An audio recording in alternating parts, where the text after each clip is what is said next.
You're listening to TG1F, an F1 podcast with Kate and Nicole. We're your hosts. I'm Kate. And I'm Nicole. And this is our show, where we talk about all things Formula One. And a lot of things that are not Formula One, too. Because why the heck not? This is your formal invitation to a weekly hangout with your F1 BFFs, where we'll talk on-track action, off-track gossip, and throw in some hot pop culture topics. It doesn't matter if you're a seasoned F1 fan, a curious newbie, or literally just think the drivers are hot. Because they are. There's a little something in this podcast for everyone. Speaking of which, did you hear what happened this week? No, tell me about it. It's lights out and away we go, baby. I'm freaking tired, my guy. Tired. My voice is gone from nothing, from literally doing nothing, but I'm tired. Well, imagine how I feel. I'm going to Disney World and anyone listening today, my ass is on a plane. I'm off to Disney World for 4 days. So I get it. I'm tired. You know why? That sounds like my nightmare. I'm not gonna lie to you. That sounds terrible. No offense to Sam Patel. I know that it's gonna be so much fun, but could not be me. I didn't even do anything yesterday. I'm just entering my 30s, tired. So a sight of what's to come. Welcome I'm gonna to be the tired club. for the rest of my life. Why don't you tell everyone what your ins and outs are for your 30s to get started? In for 30s, having fun, doing things that I want to do, and just saying yes more. However, my outs for 30 are saying yes to things that I don't actually want to do. Okay. So, and we talked about this a bit during New Year's resolution time frame, and I wanted to be more intentional with my time and more mindful of where I spend my time and effort. And I want to continue to bring that energy into 30 and not spend time on things that you know what? That's not sparking joy. Yeah. 30s are Marie Kondoing my life. Actually, great analogy. Yeah, I'm only sparking joy. I'm only doing things that spark joy in my 30s, and I'm not doing anything that doesn't. So, in joy, out, not joy. Yeah, exactly. I'm just really excited to see what our 30s have for us. We spent the majority of our 20s together. We did. 20s is when we really solidified each other. So I'm excited to enter a decade with you. I know. How fun. I'm out the other side of it. Slate. Yeah, clean slate. Yeah. Let's see where we are going to go. I mean, hopefully we're still recording podcast episodes when it's your 40th birthday. We can check back in, guys. Oh my God. I'm not going to say we're not going to do that, but God help me. 1,000 podcast episodes later. How many years have we been doing podcasts? 2.5 years? Since October 21. So 2.5 years. 2.5 years. And that's already felt like a lifetime. So 10? I already said I'm tired, but I'm extra tired now. I'm exhausted. But anyways, we're having fun with it right now. Yeah, we are. We're having fun. And it was honestly a great weekend to turn 30. I felt really good. I felt like the stars were aligning for me, and not just me, but a lot of people, but most specifically me. I feel like my personal stars aligned. Yeah, you had a lot of good energy, good vibes come into you. You exerted that good energy towards other people as well. Yeah, I did. And it was the people that I cared about. Yeah. So you're welcome. And that brings us to our first segment, the Monaco Grand Prix recap. And the energy, I'll say it, that good energy for me turning 30 went right into Charles Leclerc. And he said, for your 30th birthday, I know you wanted to be in Monaco for this race, but since you can't be, I'll just win it. Yeah. Side note, imagine if we had done my 30th birthday in Monaco like I wanted to, and he had won. I wouldn't have come home. I would not have been of this earth anymore. you would have been in that harbor with Charles Leclerc. I was in the marina. I would have been waiting there with my scuba suit on, waiting for him to dive in, and I would have just captured him and brought him back down to my watery lair. Yeah, no, that would have been absolutely too much for insane. him. Here's the thing is I actually don't think that the universe was ready for that type of energy. No. They were like, you simply can't go to Monaco this year because it would be too much. It'll be too powerful. It'll be too much. It might because we're set the access off. We're reaching, I think, in terms of like we're almost at Nirvana. You know what I'm saying? Yeah. Like we are like climbing the ranks of getting up to Nirvana because, you know, first we were manifesting for Charles and we actually cursed him. Then now we're manifesting for Charles and it's working. Like harder even than because we even said in our manifest, we said, we're not saying that he's going to win.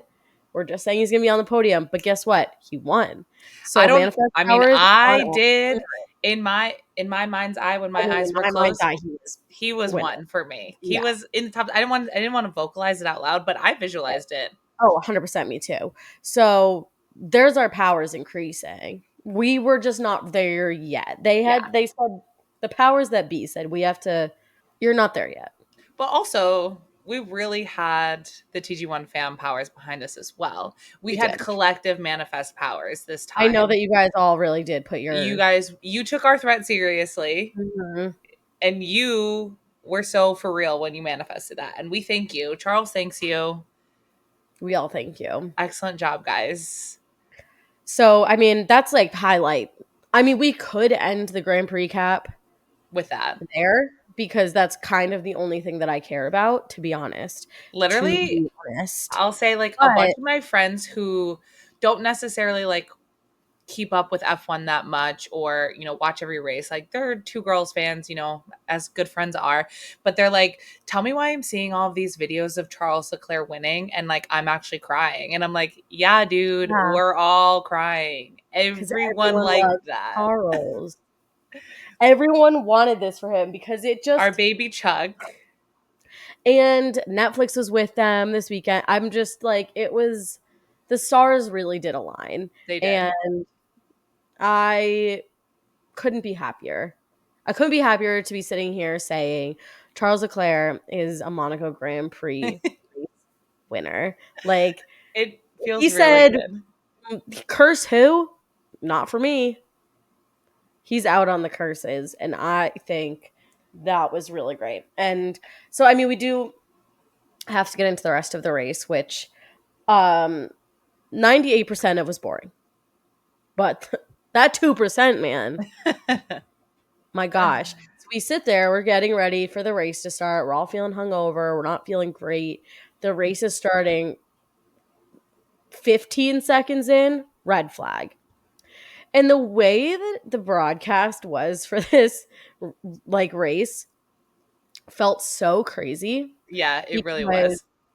You see Carlos, because they're like watching the front cars go down, you know, see Charles got off the line really well. Oscar's right behind him. Carlos is right behind Oscar. There's a little bit of contact, nothing crazy. We're watching. Oscar's getting so close to Charles. I was like, I swear to God. I swear to God. I'm not going to say what I swear, but I swear. And then all of a sudden we see Carlos go off. Just straight, nothing crazy. He's just like off the track at a good spot. We're like, oh no, Carlos is out. They're like, oh, mechanical failure. Something happened to Carlos. Red flag. And I was like, for that? Feels crazy. Yeah. Feels insane. And we're sitting there, we're like, okay, that's like the stupidest call I've ever seen. Then all of a sudden, they're like, oh, actually, Checo doesn't have a car anymore. Yeah. This is what you missed on Glee. While you were watching Charles get off the line, actually, Checo was on the brink of death, like legitimately. And then they decide to show his car that doesn't exist anymore and the two Haas's. And I was like, okay, red flag makes sense now. I'm understanding. I'm picking up the pieces. But then they're not showing how it happened. Right. They're just kind of showing the mess. And so we're like, okay, see, all three of the drivers are standing.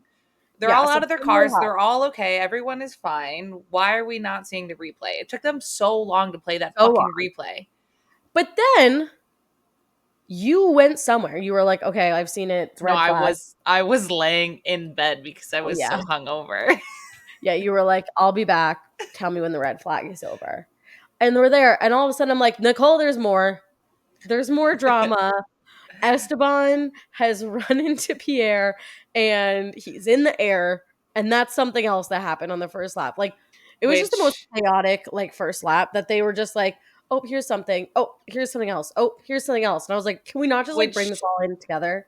Pierre's radio about Esteban crashing into him will be my new personality. It will be my new go-to response for almost everything. He says, "What did he do? What did he do? Why did he try to attack me? Oh my gosh." No, literally, it's such a mood. Anytime anyone has a different opinion than me, you're getting hit with that sticker. And hit with Why did he attack me like that? Okay. Honestly, Pierre came out to have a good time, and he is honestly feeling so attacked right now. He is feeling so attacked. But, I mean, that brings into question some of the biggest drama that came out of this weekend. According to Sky Sports, I think, the team principal of Alpine said that drastic measures could be taken, and now there are rumors that Esteban is actually getting kicked off of Alpine, and he will no longer be an Alpine driver as of Montreal or right after. Which is crazy because we heard those rumors about Logan going from Miami to Imola. They were like, oh, Logan's going to be out by Imola. And now we're seeing this about Esteban. I think personally, and then Esteban had to put up a notes app apology on the Instagram story, which cracked me up. But I don't I don't think that Esteban has done this so many times that it warrants that level of punishment towards him. Him and Pierre have been at each other's necks all season. And so it's kind of like I'm almost, you guys know that we love a saucy little rumor. We love to make shit up on this podcast sometimes. We have started some really fun rumors in the 100 and plus episodes. But I feel like as of late, especially this season, the stuff that is coming up for me is just like, I feel like we've hit a point where I just don't believe things anymore because every week there's a new rumor that's coming out and it's kind of like, okay, well, like where are we? How am I to even have fun with any of this anymore? You know? Yeah. Too much of a good thing. Too much of a good thing. They're not like fun rumors like Lewis Hamilton is dating Kim Kardashian. Exactly. However, with the Esteban thing, it does make me think or wonder what's going on behind the scenes at Alpine. Because obviously we know that he and Pierre hate each other. And we haven't seen too much of them together. Like, nothing crazy has been going on. But it makes me wonder if, like, Esteban's been copping an attitude in the team. Like, because it's like, okay, yes, he made the mistake in Monaco that cost both of them. But has he been doing other things that they're like, dude, this is the last straw? Like, something's got to give. Like, you can't be, talking shit inside the team and then doing things out here. So I'm just kind of like, to be a fly on the wall. I want to know what's going on at Alpine because, like, you're right. It does seem kind of drastic for that rumor to come about just because of this. Mm-hmm. But I'm like, what else is happening? Because I think at this point they have the same amount of points. Pierre has 1 point. Esteban has 1 point. They're both tied for 16th right now. So it's not like Pierre is doing so much better than Esteban that they're like, hey, you keep fucking things up for Pierre. He has all of these opportunities to get points and like you keep ruining it for him. Like, clearly not. So I don't know. Yeah, and then there's now rumors of like who's gonna replace him because every time there's one of these rumors, it's like who's gonna like replace this person. People have said Jack Doohan because he's like the Alpine reserve driver. We've heard Mick Schumacher. So I guess we'll see. Yeah. I guess we'll see. In terms of believability of this rumor, I'm kind of brushing this one off as like not very Should likely we to start happen. giving rumors a believability ranking? Yeah. Believability ranking is a P3 on this. Yeah. P3. P3 means I don't believe it. P1 means definitely happening. Yeah. P2, unsure. Like This one's a it P3. there is evidence of it happening, but also there is evidence that it's a little crazy. Yeah. Yeah, I give this rumor a P3. And that's been Monaco. That was Monaco. We have Montreal in a couple weeks, so next week we'll do a grand preview for Montreal. Oh, Canada. Famously, Lance Stroll's home race. I wonder if we'll see anything fun from him. Probably not. But now it's time for the 2 Girls O'Clock news. It should be the 2:00 news with the 2 girls. Or the 2:00 news with the girls. 2 Girls O'Clock news with the girls. 2:00. The news at 2 Girls O'Clock.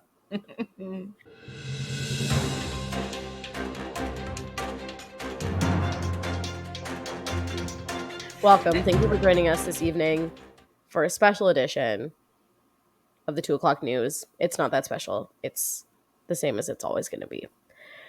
We've got some fun things to talk about today. First of all, here's some rumors. We're still going to keep going on our P1 through P3 rankings here because we got some more rumors happening. The rumor mill is churning out some good shit right now. Number 1 is the rumor that Mattia Binotto will be going to Aston Martin. So there were some eagle-eyed fans that sniped out Mattia Binotto in the paddock in Monaco this weekend, and he was going into the Aston Martin hospitality suite. So some people are thinking, I wonder what Mattia's doing here, and I wonder why he's there, because to be honest, nobody's going into the Aston Martin hospitality willingly. It's not like he's going up to catch up with Fred or anything like that. Like, he's not going to catch up with Lawrence Stroll. Mm-hmm. So, for fun. For business, maybe, but not for fun. So, what are we ranking this rumor on? Because personally, I'd love to see him. I'd love to see him back. Love Mattia. I think he's so fun. I'm giving this P2 because I think it could go either way. I think there's not enough evidence. Yeah. One way or the other. However, I would believe that Aston Martin is looking to make a swap because they don't really feel like a team that is like loyal. But also, like, Mike Crack hasn't really been performing. Like, I feel like they're solidly like midfield. I feel like the season started strong for them and things have really fallen apart since then. So I don't feel confident that they feel confident in Mike Crack, but the Mattia of it all is also not, it's not that believable to me. I don't know. For some reason, I think that Mattia had his moment in the sun, and I don't know that he'll be back. The only thing is about Mattia is that he spent so long as an engineer. Mm-hmm. And maybe they're like, oh, maybe we could get Mattia in here for his like engineering knowledge to help with the car. And maybe he just couldn't do that at Ferrari because they're very like old school and it was just kind of like stuck in their ways. I don't know. We'll see. But I'm giving it a P2. I'd love to see it, but I'm just kind of waiting for more sustenance on this rumor. Yeah. I need a little bit more meat on the bones on this one. It's leaving me feeling hungry for more. You know what I'm saying? Exactly. Yeah. Mm-hmm. I get it. Next rumor is that Carlos is going to Williams. Yes. And so this ties in another rumor that we have talked about in the past, is that there have been rumors that Adrian Newey, who everyone you may or may not know, no judgment here. It's all good if you don't know it. But Adrian Newey was the head technical director from Red Bull and basically credited with making Red Bull as dominant as they have been in the recent years. Like, he is just like kind of the magician and everyone wants Adrian. He's officially leaving Red Bull. He said he expects to stay in Formula One, And he's planning to stay in Formula One after he's done with Red Bull. So, like, now the question is, where is he going? Yep. Because if it's not Red Bull, where is it? And so there have been rumors that he's going to Ferrari, that Aston Martin's trying to get him. Like, all these places are trying to get Adrian. And one that I really want to believe is that he's going to Williams, which would just be kind of like iconic of him to do, to say like, yeah, I am as good as they say I am, because I'm going to take this team that fucking sucks right now and I'm going to make it amazing. Yeah. Make Williams great again. That's how we're branding that slogan. Yeah. I'll say it for that. And that rumor was a little bit strengthened by the fact that Alex Albon re-signed a multi-year contract with Williams. And everyone is kind of like, Alex is so good. Why is he just staying with this team that is not good and is not allowing him to progress? Like, it just doesn't feel like the right fit for him and his skill level and like his future. But because of that, people are like, maybe he knows something we don't. And Adrian Newey is going to Williams. And so Alex is like, okay, I'm bought in. Like, I'm bought in on like building this team and helping to bring it back to like the historic successful team that they have been in the past.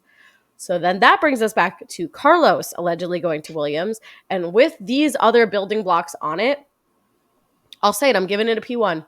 I would love to see it. I think I would actually like love this for Carlos. Truly. If that's the case, I think it would be really exciting for Carlos to win a world championship with a pretty storied team. For those of you who may not know, we've talked about this before, but Williams used to be a dominating team. They are the number 4 team in terms of championships. And they're one of only 4 teams who have won over 100 races. So back in the day, they used to be somebody. So I think it would be incredible for Carlos to go to Williams, work with an incredible engineer, work with a great team, and just really dominate in a car that surprises everyone. Like, that would be such an incredible like story arc for him. Like, I can see the movies 20 years from now of 100%. That story being told. Like, oh, Max Verstappen, whatever, he's winning a bunch in a Red Bull car that's like basically given to him, like whatever. But like for Carlos to go to this team and like really help create something special is in my personal opinion way cooler than just winning a handful of championships back to back. 100%. I also think that like it's a similar storyline to what we are thinking Adrian Newey's going for, of like, yeah, I'm actually as good as they say I am. I'm going to this team that isn't great right now and I'm going to make them great again. Yeah. And I think Carlos has that where he's like he's just kind of constantly the underdog and he's constantly kind of like the second fiddle at whatever team he's at. And I think that he's always having to prove himself like, yeah, I am good. Like, I am good. Look, yes, you guys brought Lando in as like your golden boy of McLaren, but like, I'm just as good as him. Like, I'm winning races. Look, I'm going to Ferrari.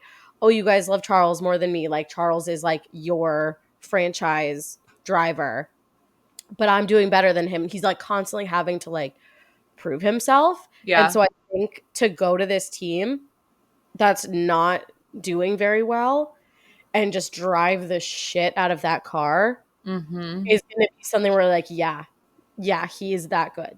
Yeah. And he's going to be second driver if he goes to Red Bull with Max. He's going to be second driver if he goes to Mercedes with George Russell. Yeah. Like, if he does go to Williams, I can see everyone being like, what the fuck? But also, I think there's something else going on at Williams that we don't know about yet. I mean, in James, we trust. Yeah. I trust James. And I think that James isn't stupid.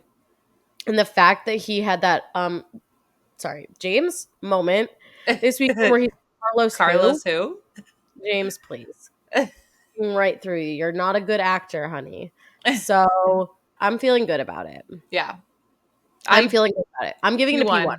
P1. And it's a hopeful P1. Like, this is like an optimistic, I want this to be true. Anyways, next topic is Lewis Hamilton. Honestly, I'm pretty sure that Lewis is in every single segment that we have today, pretty much. Like, this is actually the Lewis episode. So it's kind of always the Lewis episode. We love him. It's the Lewis show. 2 Girls, 1 Lewis Hamilton, always. But Lewis came out and he was talking about, like, he's really excited about some of the new updates that Mercedes has in their car. He doesn't have them on his car. They put them on George's. But he did say that he does not expect to out-qualify George at all this season. Yeah. And it's just like, I don't know, it's just kind of painful to hear Lewis say something like that. Like, I get it because they're obviously not going to prioritize Lewis's car when he's leaving at the end of the season. Yeah. But, like, that just is, like, kind of tough to hear. Like, Lewis Hamilton is, like, admitting that he doesn't think he's ever going to out-qualify George Russell this year. Like, how the tables have turned. But you know what? This is so classic Lewis. You're right. This is a classic Lewis moment. Bono, my tires are gone, goes on to win the race. You know, he's always like, oh, woe is me. I have a worse position. Oh, I'm dead last, going to win the race. I just feel like Lewis loves to keep us guessing. Lewis is a master sandbagger. Yeah. He's always sandbagging. He's wanting you to think he's behind, but he's actually 10 steps ahead. He's giving George some false confidence, I think. He's going to say, oh, George, I'll never outqualify you. Like, don't you worry. And then George will be like, you're right. And then he won't have to work as hard. And then Lewis will be like, psych. And then I'll come in and outqualify him. And then I'll be like, remember that. Remember that. Don't you forget who you're fucking messing with. His name is Sir Lewis Carl Davidson sandbagging Hamilton. I think he says that, and then I feel like he'll still do a pretty good job. Man, I can't freaking wait to see him in a Ferrari next year. I know. I can't wait. Especially with the way that Ferrari has been performing the past couple of races. Like, it has been so exciting. My mouth is watering. My mouth is watering for Lewis to get in a Ferrari and just, like, turn it back up. Let him cook. Let him cook. I can't wait. I saw a TikTok today. Someone sent it to us that all of the races that Charles has composed songs about have been races that Max has not won this season. Okay, so Charles. Okay, rumor time. He won rumor. Charles listened to our podcast. He found out the powers of manifesting, but he also found out about Giada's witch coven cursing him. And so he had to learn witchcraft and reverse it. And so that's where he was like, I'm going to compose some songs and imbue them with some witchcraft of my own. Yep. And now look what he did. And honestly, that's my boy. That's my boy. Good job, buddy. Keep it up. You're just staying doing it. And that officially has been the 2 o'clock news. Thank you so much for joining us. Please tune in next week for your latest updates. For your breaking news. And now we're on to Social Stars. Dun, dun, dun, dun.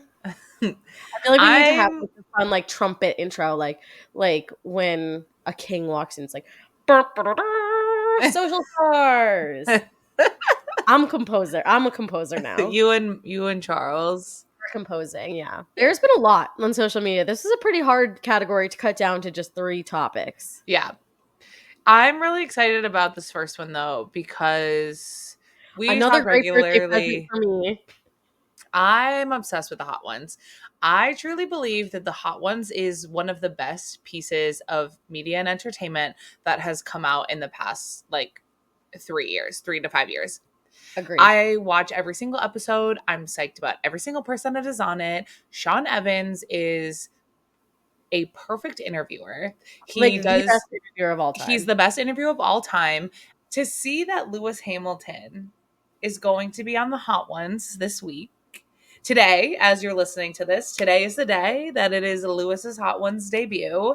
I can't wait. Truly, like, an incredible For You moment for because me, for the two of us. Now I'm thinking about it, is like my favorite content of Lewis lately has been him eating food. And so I'm so excited. Do you think that he's going to have like fried cauliflower or something? Yeah, they usually do for the vegans or vegetarians. It's like a fried cauliflower.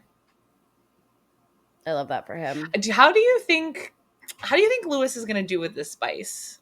He is British, so I don't believe that he's going to do very well with the spice. Here's the thing is I feel like Lewis wants you to think that he's like a badass and like loves like, ooh, I love going all around the world and trying he's really afraid of onions, so that's why I don't think that he's truly like, I think he wants you to think like he's so cultured. He like has such an eclectic like such an advanced palate, but I think he's going to be an absolute pussy. Like, I think this man is going to be crying. Yeah. Sweating and crying. And he's going to be like, man, what are you doing to me? Man, what's in this? He's going to hate the last dab for sure. He's going to be like, man, this is terrible. Like, what are you doing? He's going to do his grit face. Yeah. He's throwing up. But what is he going to consume if it's too hot because he can't have dairy? So usually people have like, it's like ice cream or milk. Maybe he'll have some rice.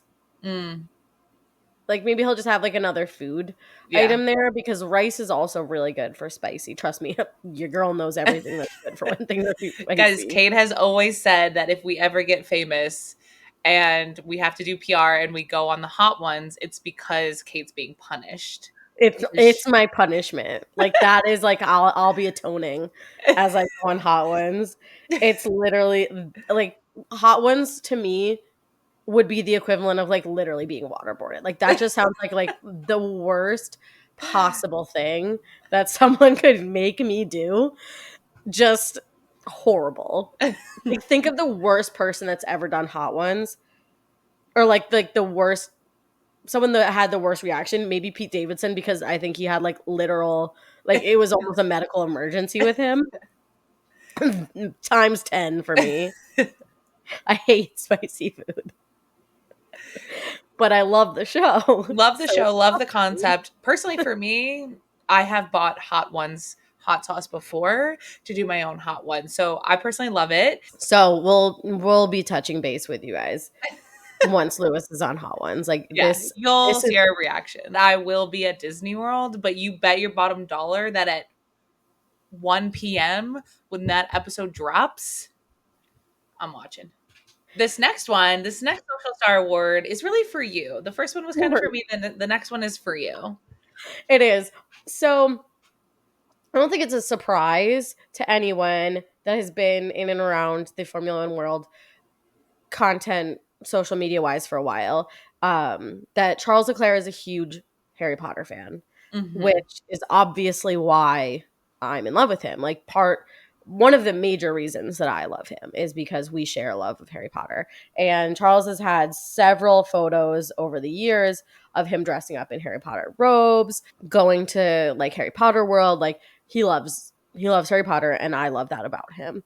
And so last weekend during the press conference, they asked them what their favorite like movie series of all time was, and Charles said Harry Potter. And unsurprising, but George came in and he said, actually, one of the first videos on my phone is a video of you, Charles, dressed as Harry Potter with a broomstick between your legs, pretending that you're flying at one of the circuits.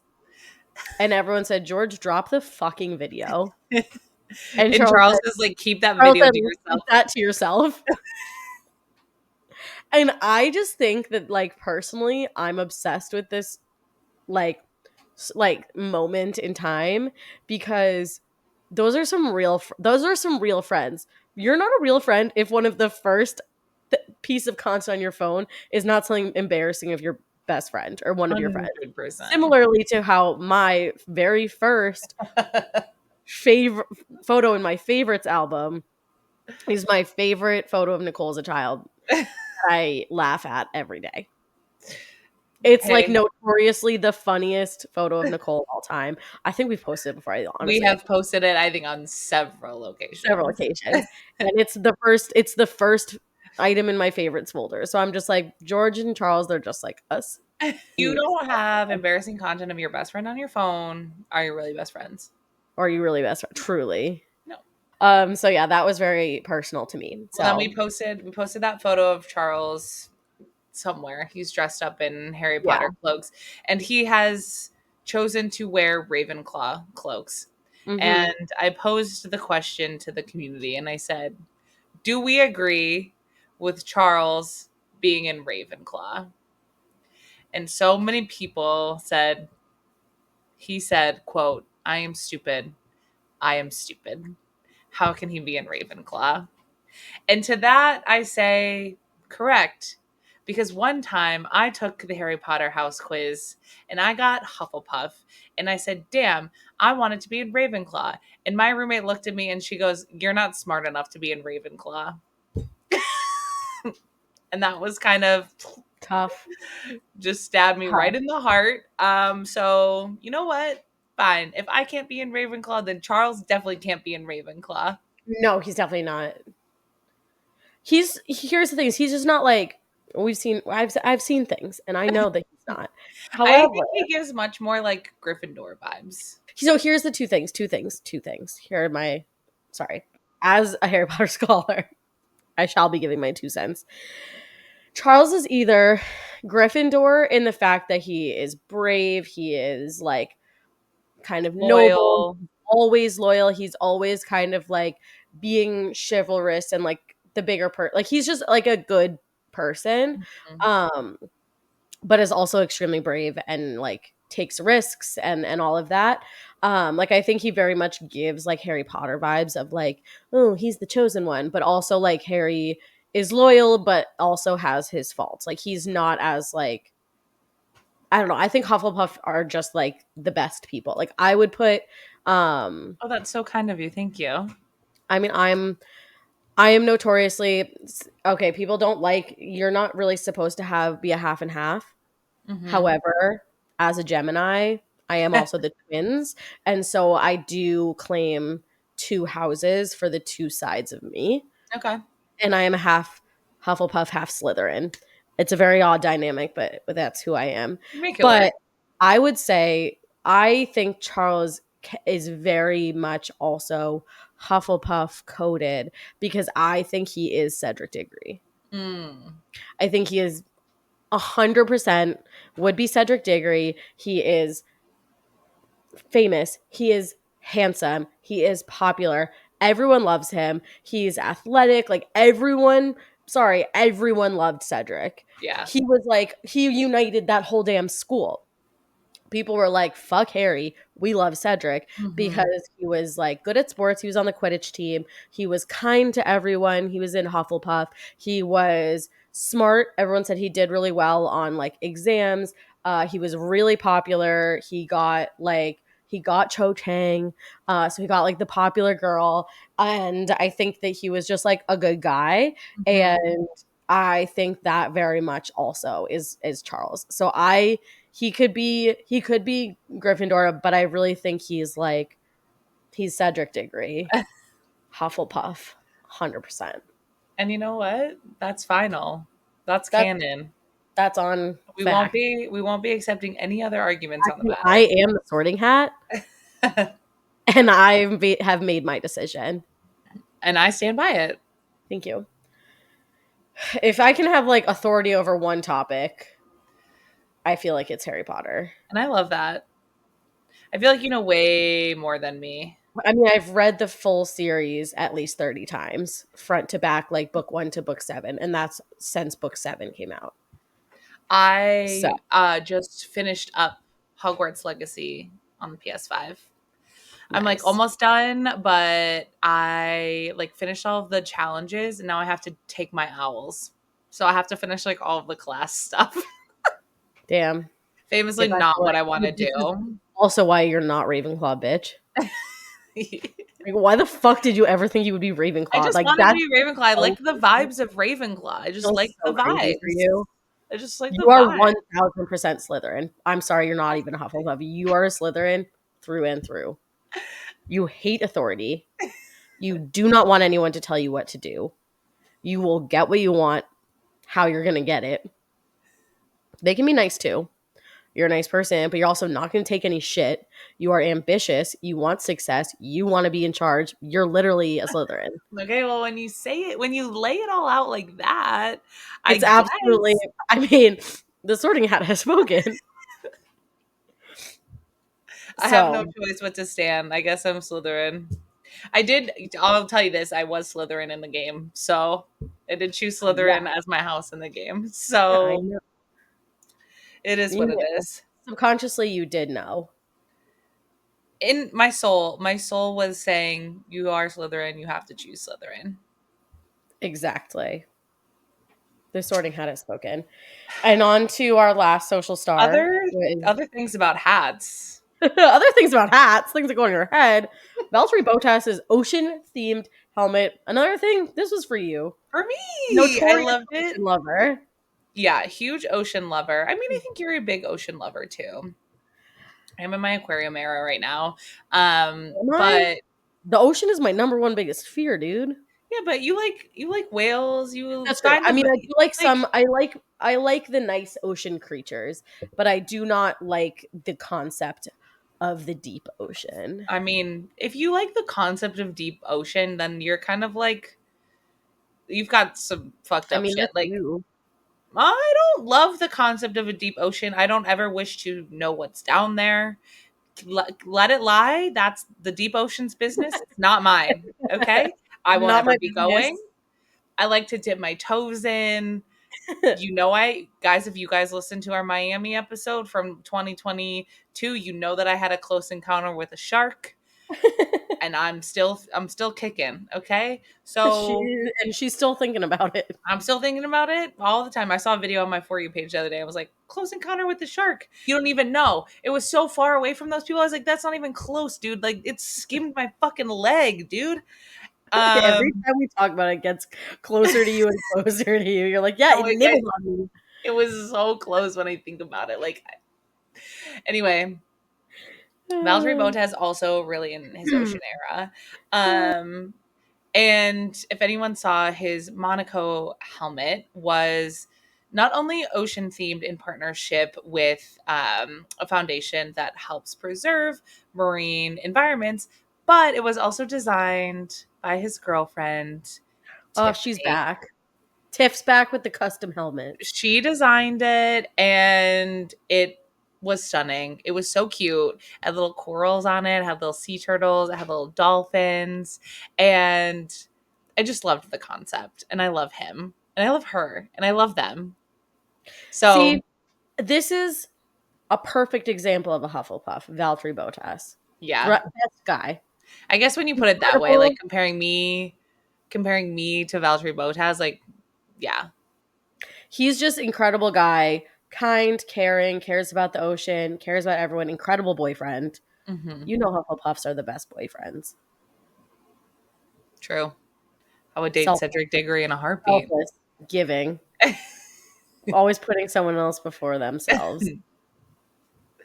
So basically, there's this quote here in the article. It says, "It's through strong institutional partnerships, such as the one between my foundation and Blue Marine Foundation, that we can fight against climate change and manage our natural resources responsibly," says Prince Albert, whose foundation has given out more than 110 million pounds to, or 110 million euros to fund some 780 projects that focus on limiting the effects of climate change, promoting renewable energies, protecting the ocean, preserving biodiversity, managing water resources, and combating deforestation.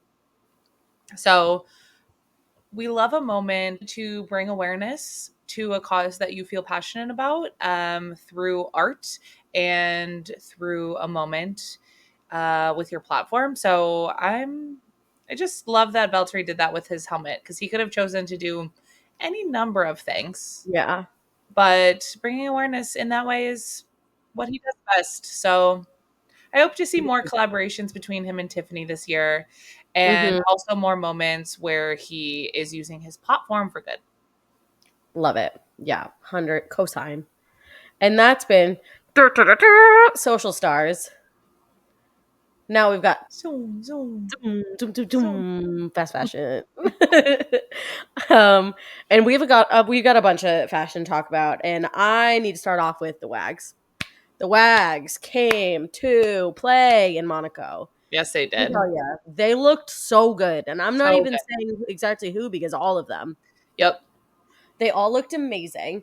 Every day I was excited to see what everyone was wearing. Carmen was just being Carmen all weekend. She was back with her little scarves. She was Monaco vibes is Carmen's year round exactly. She theme. had her little scarves. She had her little pants. She had vests. Like she was thriving, and I was therefore thriving watching her. She looked so good the whole weekend. There was one. I have like all these photos that I will be um, referencing right now. I literally had to get reference photos because I was just gagged by them all.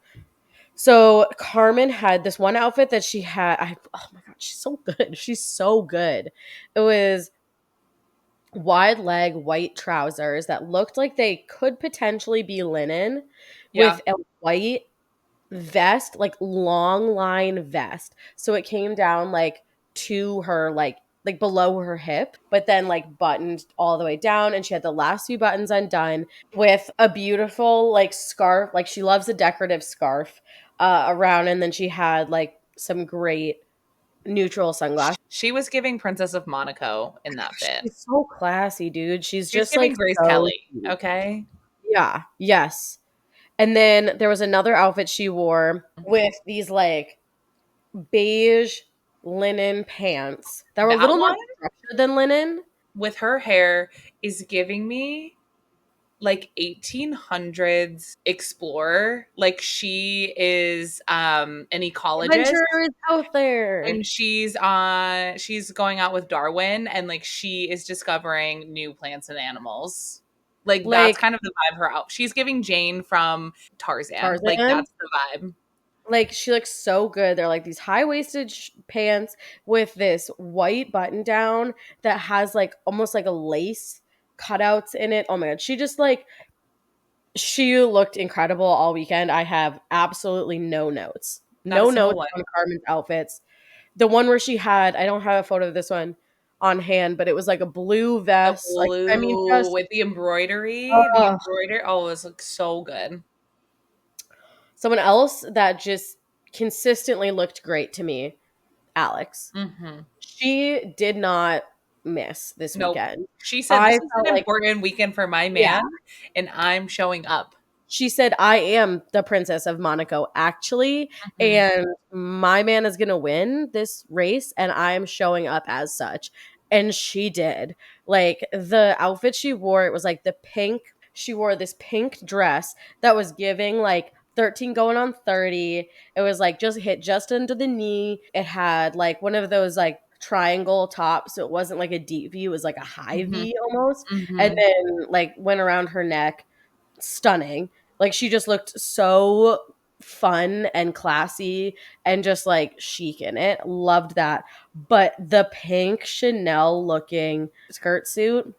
Was literally everything to me. I was like, I am obsessed with this look and I need it immediately. And I know it Like won't look as good on this is me. wag. This is an F1 Monaco race winner wag. Yeah. She looks unbelievable. She's glowing. Her tan is perfect. It fits her like a glove. She just looks like she means business. And then she had Leo on her arm, and I was just like, the perfect accessory for The this. perfect She's accessory. literally giving like Monaco Elwoods. It Yeah. was just like she meant business this weekend for sure. Kika also I really fucking played. was obsessed with Kika's race day fit with her jeans and her white shirt. Like Yes. I with her glasses, I was like, you look like a very cool mom in the 90s. Like in Yes. the best way. Yes. Like that's 100. that's what I want to look like. That's what I want my vibe to be. Like I Yeah. want to be like a cool mom in the 90s who's effortlessly chic. But She she looks pulls it off way so better than good. I do. Like, yeah, the oversized white button down, the baggy jeans with the cute sandals, the glasses, like she just looked so like It's really that like effortlessly put together, like cool. You look amazing. Or off-duty model. Yes, exactly. Which technically she was an She off-duty is. model this weekend. And then she had that white dress that was like literally giving wedding dress that she wore, and like I just felt like that was so fun. And like Mhm. what other race can you wear that than Monaco? Like she looked so good. And then she also had like a red bodycon maxi dress that I thought was really fun.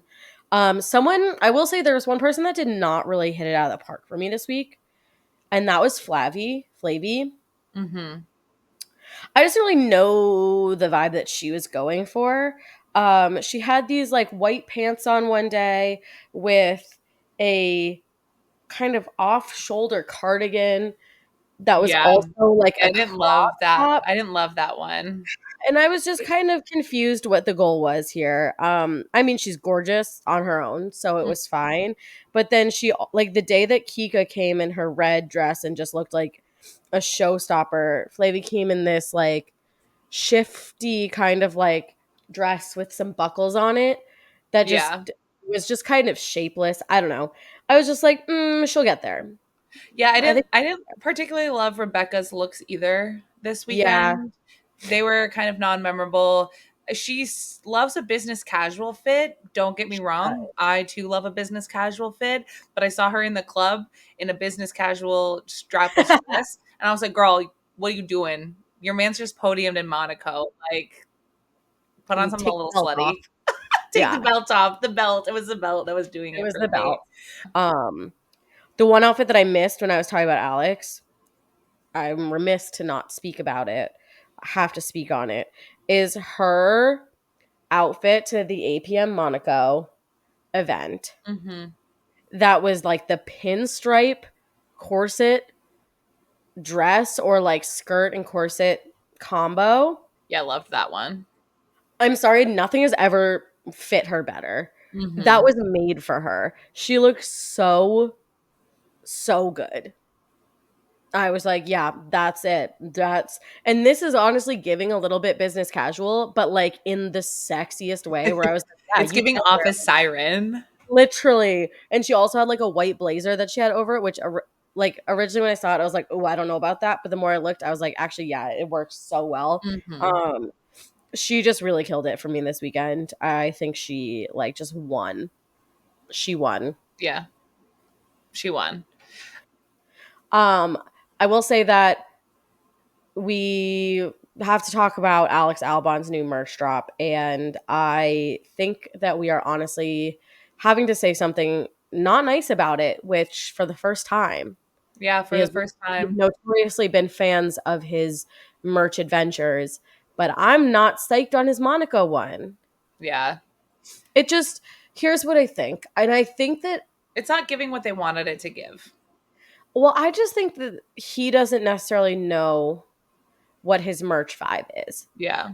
Like, I think that he's trying to do very, like, streetwear, like, if you know, you know, like, it's not necessarily, like, merch, it's more just, like, a clothing line, but I think they're doing it too piecemeal, Mhm. and I think there's not, like, a cohesive story of, like, why this? Like, he Yeah. was like, "I love classic cars and Monaco, and so I'm doing this, like, blue shirt and like white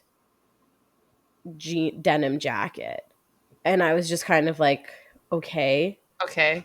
like I'm not understanding the vision, and maybe I just don't maybe I just don't get the vision, and that's okay, but I just feel like there's not really like a comprehensive story of why he's all of a sudden going with this that like does feel kind of like higher end, like the way that they styled it on the page. They had like women modeling it, and they have like high-waisted like long shorts and Yeah. To me, heels, and like they're looking very like posh. the shirt is giving Fun Shirt Friday at the office for Yeah. me. Like it's not anything to write home about. And I hear what you're saying about the like clothing line. Like, is it merch or is it a clothing line? Like, do we want it to Right. be something that showcases like Alex Albon as the racer and like something that I'm wearing to the races to like to showcase that I'm a Right. fan of his? Or is it just like a line of clothes that I now own that just happen to have this small little logo on it? I don't know. Exactly. I'm like, I don't think that they have like the storyline and like the purpose of Yeah. what he's doing yet. Which is fine. I think he can get there, but I also, yeah, I'm just like, what's the point? Like, what is the end goal? Like, what do you want me Right. to do with this? And like, I just think that they need more. Like, I think, you know how I feel about Danny's line. You know that I think he does too much, but I Yeah. think he has too many drops. But I do think that he has a nice amount of items in each drop. Like Right. he's gonna have a sweatshirt, a sweater. They've like upgraded to having like those knit sweaters. There's gonna be some sort of like fun extra. So whether it's like a blanket or a Mhm. fleece or something, a teacup, but they're always gonna have a t-shirt, a sweatshirt, some shorts, some hats, Yeah. some socks. Like I think they have like enough where it's like, okay, there's a little something for everyone, a couple different price points. And Alex is really having like there's first of all, it was just shoes, like one set of shoes, and then the next drop was another pair of shoes. Now it's like this jacket, a shirt, a hat, and like a keychain. Keychain. And I'm Yeah. just like, I don't really get it. Like I don't understand, yeah, because like Danny's too is like he's doing more of like a lifestyle collection, but it's still something that like people would wear to a track. Like Right. it's still like there are items that are casual enough that you would But it's wear. also like he has built that brand up so much that like you know that that is like a representation of him, and there are Yeah, designs on the shirt and he has like the little collections, whereas this I'm yeah, like that's a plain blue shirt, like that's a plain blue shirt yeah. Or like a plain, like that's a plain white jacket. and Like it looks great, don't get me they're wrong. great. Yeah, they're really nice. Like I would buy one to wear it because I think they're nice, but also like am I gonna pay the money for it so that I can wear it to a track and then nobody will know like why are you wearing this white Right. denim jacket? Like and Right. I'm like, oh, it's Alex Albon's. Like I don't want to have to like explain it Right. unless the point of the collection is for it not to be like associated with him Yeah. outwardly. Yeah. I think they need to kind of refine that and tell the story because that might be exactly what they want to do, but they're not like really telling that Yeah. story. And they're using him to market it, but then not wanting it to be about him. I don't know. I think it's just very interesting. So fashion wise, that's not really like it's not really hitting the right buttons for me. But you know who did this weekend? And he was just as good as the Wags, if not better. Lewis Hamilton. Once again, hats 100%. off to him. This outfit, the linen pants with the see-through deepest V blue Sheer sweater thing. fuzzy sweater Yeah. and the chain and the glasses with his 8-pointed star Mm. tattoo showing on his chest. Like this man has like literally almost never been sexier. No, It's absolutely not. giving baby girl, sexy baby girl, Yeah. which doesn't feel like it should go together, but it does. You could say anything to me in that moment. I would be like, yes, whatever you say. Like it's like this like soft pale blue That sweater. So color it's is like so beautiful on so him. so baby girl with like the nicely tailored linen pants, but it's so sexy. So sexy. It's just like this man's a freak. This man is a freak of nature. And his abs are looking amazing. I'm just like, this, yeah, it's really I didn't realize it was the slutty show. Like, okay, literally. Lewis. My God. Lewis said Monaco doesn't do the fashion show anymore, so I will be showing up. Literally. And we thank him for his service. He just looks incredible. And I love when he knows how good he looks. I'm like, thank you. Thank you for posting hot photos of your outfit. Like, that's what I'm asking for. That's what I'm asking everyone to do. Anyways, that's been fast fashion. And so for the girls' room Let's get into it. this week, I'm posing a question Yeah. for the girls' room. Is Monaco the ex-girls' room? Because I just feel like we need to talk about the fact that like ex-wags are always going to Monaco. They're always going to Monaco. And what are they hoping to gain from it? Like, Elena, Esteban's ex-girlfriend, was like, did a whole 10 photo dump of About being in Monaco. her about being in Monaco, being the F1 Yeah. race. And it's And I kind of mean, like, Charlotte was there, but Charlotte is always there because Charlotte lives in she Monaco. So lives like there. I Her get friends are it. there. Yeah. I get it, but also I think in the past we've seen Elena always goes. Because I remember last year was the first year that Charlotte and Elena were no longer wags, and they Mm. both showed up, and everyone was like, and they were together. They're Yeah. like in their weird little friendship journey, and everyone was like, "What's happening here?" But I think that Max's ex girlfriend Dilara, remember Dilara? Yeah. One of the TBT. OGs. I think she's been at Monaco before. I think Cat One. Yep. Pierre's ex Cat One went to Monaco a couple times after they broke up. And I'm just like, it just feels like kind of makes sense because they're all very much like European influencers. Yeah. So, and this is like the big hot race in Europe. So maybe it's not that crazy, but it feels kind of crazy. Well, Like I it feel like feels one like year why are you Sarah always also went after her and yeah, Lance had broken up. Like, I feel like they're always kind of there. agreed. It's just kind of bizarre. Is I'm this like, like a okay, I'm gonna get you back moment, or like what's kind of the vision? or is it just that like all of these brands that like they work with all the time as like influencers and models are going to Monaco because it's like the big European thing. Yeah. And so they're going like for work, but they're like trying to not make it seem weird. I don't know. I don't know. But you know what? I love a mess. And so It's ex-girlfriends keep showing up because it gives us yeah, something to talk about. it's so interesting. So this year, yeah, it was Elena and Charlotte were there. And I always think, I'm like, what is it like for Charlotte? Because I she like is know. there. Do you think she texted him and was like, congratulations? Like, what do you think? Do you Well, think so like someone DM'd us, or a couple people DM'd us, and we're like, "Is it weird that like Charlotte posted from Monaco and like in her reel or her TikTok, the last image was of Charles's car, and it was like I don't know some lyrics about like crying or something." And I was like, I mean, I see where you're coming from, but also like she is Monegasque, and I think that this was a big moment for everyone from Monaco who Mhm. like have grown up loving this race. And so like I think everyone was kind of emotional. And I Because also think like, yeah, he's the first hometown hero. Like no exactly. other Monegasque driver has ever won the race. So Exactly. So I'm like I think she's probably very emotional for that, but also like just because they broke up doesn't mean that they're like automatically like enemies and like yeah, wish each other like ill will. I'm sure that she was like so like happy for him and was like, "Hey, I spent years with this guy. I know how much this means to him. I'm happy for him." Regardless, I think that she would be happy. And like someone else was like, "Oh, like weird that Charlotte's sister included a photo in her dump of Charles's car driving by." And I yeah, was like, I don't think that's weird. They like went on vacation together. Like, I don't know. We don't know what their post yeah, relationship is like, but like they could very well still be like friendly and yeah. like That's true. supportive of each other. So, I mean, I mean, that's what I hope. I told you about this. I told you about this yesterday, but I saw a TikTok.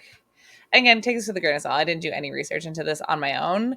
But like Alex had posted a photo with one of her friends, tagged that friend in it, and then someone had gone to that girl's like liked TikToks, and there were a handful of like Charles thirst trap videos that she had liked. And everyone was like, Charles has the opportunity to do the funniest thing possible right now. And everyone was like, the history book on the shelf is always repeating itself. And so I don't know if what's going on in Monaco, if all of these girls are just fake friends with each other and out for each other's boyfriends, but I hope not. And I hope that that is not the case. Okay, but to be fair, if you were dating a famous man, I would like every thirst trap of that man. Like, I would just think it's so funny. Like, I'd be like, how funny is it that Nicole's boyfriend has thirst traps being made about him? Like, I'm liking all of them because that is I'm so. sorry. And I'm probably If sending them all my to you. man had a history Yeah. of homie hopping and you were doing that, I would be like, get out. But like the thing is that I'd probably be sending them to you and being like, this is a good one. Like sending it to you, be like, hey, check out your man. Like 100%. they really did that. Like 100%. I think it would be like funny. So like hopefully she just has a friend that like thinks it's funny. And it's like I'm like the fact like if people were making thirst traps about Nick, tell me you wouldn't be like liking them and sending them to be and being like, okay, go Nick, or like sending them to him. Oh, I'd be sending them to him, absolutely. Like, I'm just like, I think maybe, or also conversely, maybe this girl is exactly like Nick and doesn't know what she's doing on social media, and it's kind of like the Nick's reposts on TikTok. It's just like, what do you mean I reposted things? She's like, oh no, my legs are public. She's like, oh shit, I've been sending these to people, but I didn't know I was liking them as I did it. Like, yeah, that's funny. So that's been the girls' room. Quick bitching hour. Yeah, the quickest of bitching hours.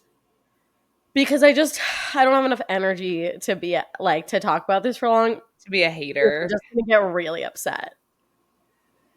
No, you guys know that we have made almost our entire brand almost every time we talk about going on the Amazing Race. It's been 2.5 years of us making jokes about the fact that we are going on the Amazing Race. And like if you don't hear from us for a while, we'll be on the Amazing Race. We ask people all the time when they come on, who would they want to pick as their partner for the Amazing Race? Like, that's our brand. Like, we are constantly thinking about this. Like, sorry, this is not actually an F1.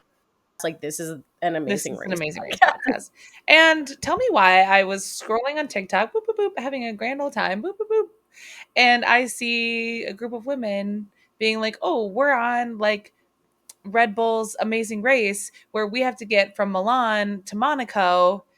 I don't know if that's really what it was, but they're like, we have 7 days from get to like point A to point B, and we have no phones, and the only currency we have is Red Bulls. Now, to my surprise, I said, this sounds like something Kate and I should be participating in. They should have been knocking on our door, begging us to be a part of this, because not only would we have crushed it after years of planning, we would have had thousands of eyeballs, hundreds of thousands of eyeballs on our journey. Amazing Race. Because people are obsessed. 2 girls' dreams coming true. They're on the Amazing Race. On the Amazing Race. They do. It would have blown up. And you know what? I feel like I barely heard about this. I barely heard about this outside of the couple of TikToks that I saw. And that feels like a failure on Red Bull's part. So Red Bull, if you're ever going to do this again, like if you're, I don't even have the words to really describe how angry I'm so upset about it. I just feel like I just am so upset. Like, I feel like, what did they do? What did they do? Why did they try to attack me? Oh my gosh. That truly. I'm sending this to Red Bull because I've been attacked. I hope you can fight. Because I'm pissed off. And apparently they didn't have like any F1 content creators in the space. And that feels like such a missed opportunity to not even have like one. It's just like. So I'm annoyed. And Red Bull, you can catch these hands. You can catch these hands because I'm pissed off. We would have won. We would have won. Next time that we talk about the Amazing Race and like are doing when we end up on the Amazing Race, guess who we will not discuss? Red Bull. I'll talk about every other team. I'll talk about every other team on wearing every other team and not Red Bull. Merch. I'll even be wearing Alex Albon's plain blue shirt. And I'll say, this is an Alex Albon original. But what will I not be wearing? Anything Red Bull. You'll never catch me wearing a Red Bull on the Amazing Race. Never. And that's been bitching hour. That's the bitching hour. Thank you so much for sticking around for that. We don't have a manifest minute this week. You guys got to get in our DMs again. Every day you got to get on your Zoom. You got to send us manifest minutes. We really used all of our power last week for Charles Leclerc. Yeah, we need to take some time to replenish the energy. Thankfully, we don't have to swear off manifesting. I was a little nervous. God. I was sweating a little bit. We really said we would give it up. So, in lieu of manifest minute, I think it's just time to call quits here, to say goodbye. But until next time, it's not goodbye. It's see you later. Always. And it's not goodbye. It's see you on the internet. That's the new sign off. It's not goodbye. It's see you on the internet. Bye. There you go. Bye. Thanks so much for listening to this episode of TG1F, an F1 podcast with Kate and Nicole. If you like what you heard, don't miss out on the fun between episodes. Keep up with the chaos on Instagram at 2 Girls 1 Formula. That's spelled out TWO Girls numerical 1 Formula. And check out our website, 2girls1formula.com, to shop cute fan-made F1 merch. See you next week. But like we said, in the meantime, we'll see you on the internet.